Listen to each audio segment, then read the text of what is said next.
Good morning, good evening, whoever you are, wherever you are, whatever you might be doing. We wish to welcome you to the Silverlight Show. The Silverlight shines to illuminate that which lies hidden in darkness. But as you can see right now, there's not much darkness to worry about. This is just the second in our series of how to be self-sufficient. Now, as you can see, I live in a fairly population-dense area.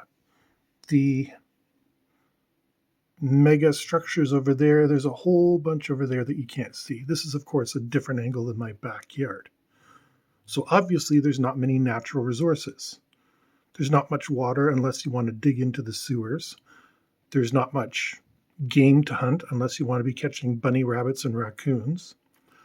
But there is something very important here that's literally all around us that people don't take advantage of. And it's actually not that expensive. What I'm talking about is this little device right here. This, for perspective, is not very big. Fits on the corner of my windowsill, and it's a solar charger. It's a very efficient one. Again, this was very inexpensive. I bought it off like Wish.com or Amazon or one of those websites where they're offering deals. There it is. See, the power level's up to green, and it's just a pleasant day. It also charges up on cloudy days. But the important thing for self-sufficiency and survival isn't just in having power. The question is how you use it. Yes, this will charge a cell phone, which could be useful, but there's something else it'll do that's a little more interesting. It hooks in to a USB port. Well, my camera isn't focusing on it at the moment, but that's okay. It's not really the point.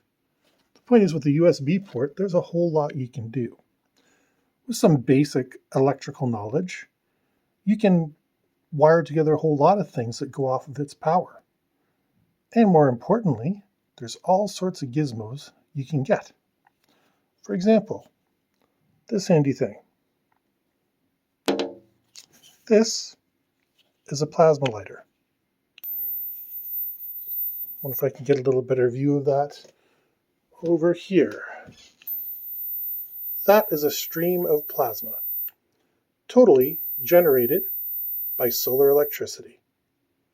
You can hook it into your computer if you like, but in my case, I prefer to let the solar charger do the work.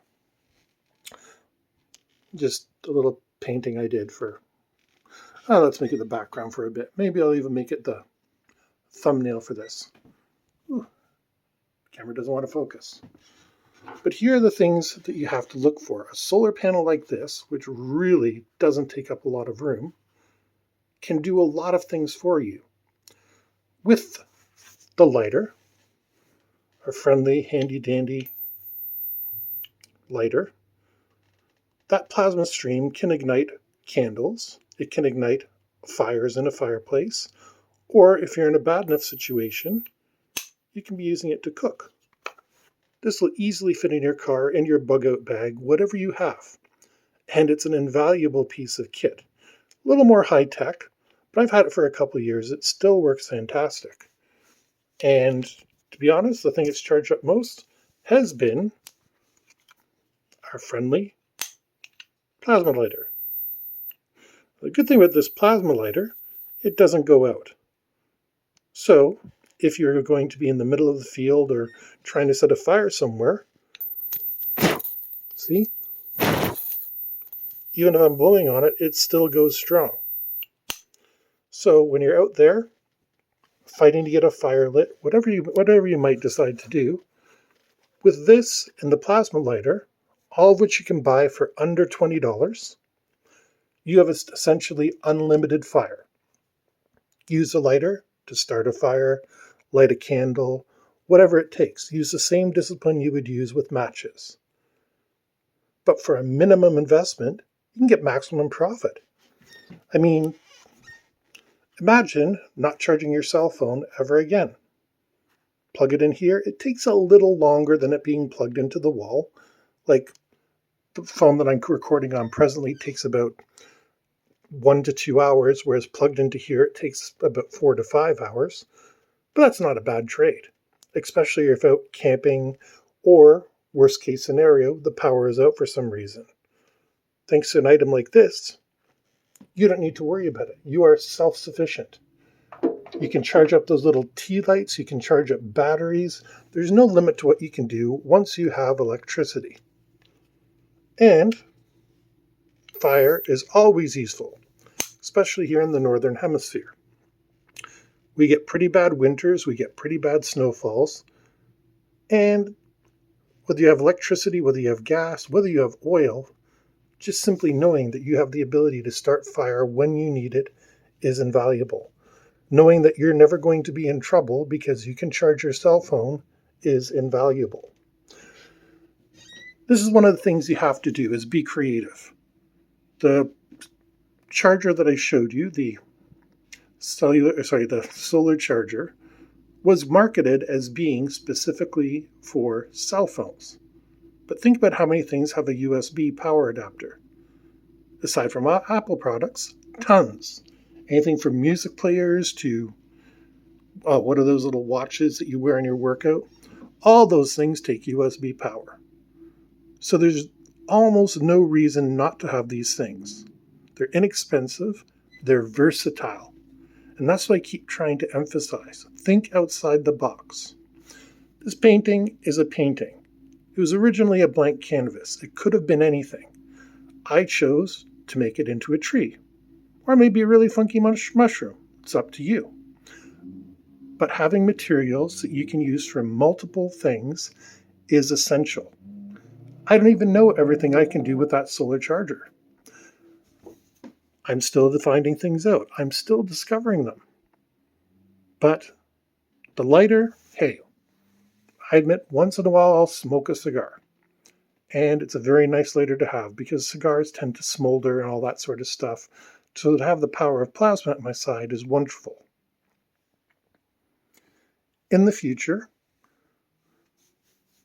whatever happens, people are going to need to survive and rely on themselves. We can no longer depend on the big companies to provide us with jobs. Those are becoming few and far between. So if you don't have some sort of skill that is making you money, you need to be versatile.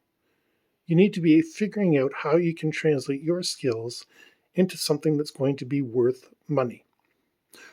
Yes, you can go serve coffee for whatever the minimum wage is in your area, but companies have been threatening to replace that with automated workers for years. It's going to happen. Automated checkouts. Oh no, those aren't going to replace cashiers. Well, guess what?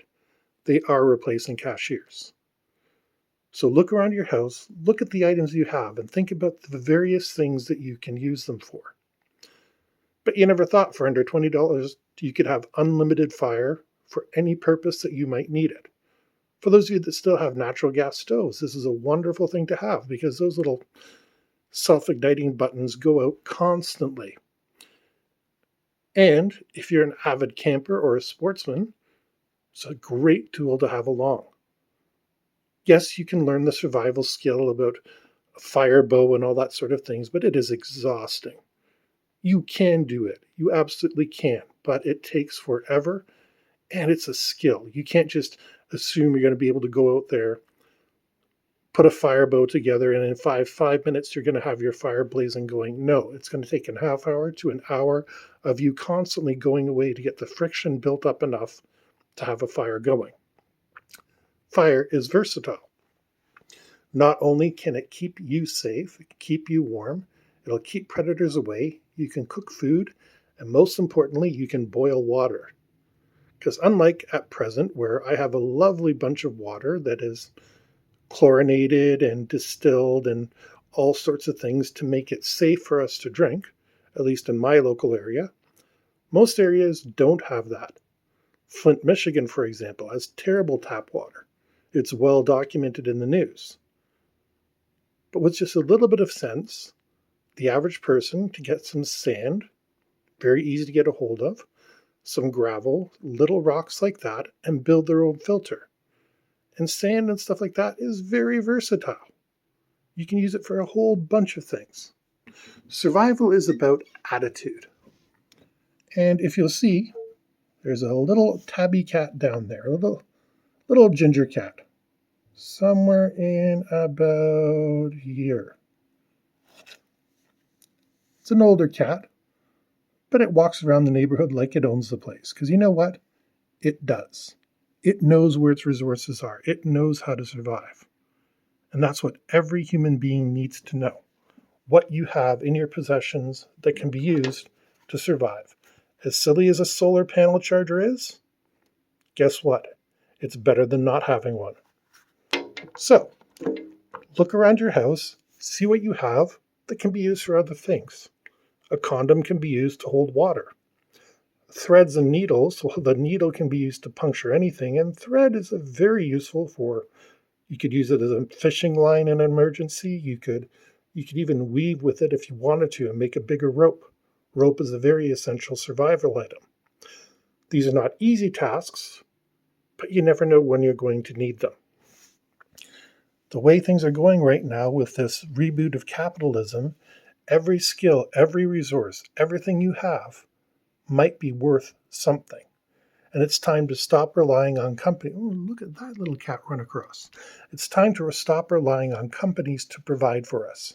It's time for us to start realizing we need to provide for ourselves. Because companies are about the bottom line. They're about making a profit. They're not about making you money. All that said, we wish to thank you for joining the Silverlight Show for our little demonstration today of one little piece of technology that has a lot of uses. If you want to support the channel, a like is always helpful, subscribe is always welcome, and of course, buy the books available in the link below. And wherever you are, from the Silverlight Show, we hope you have a great day.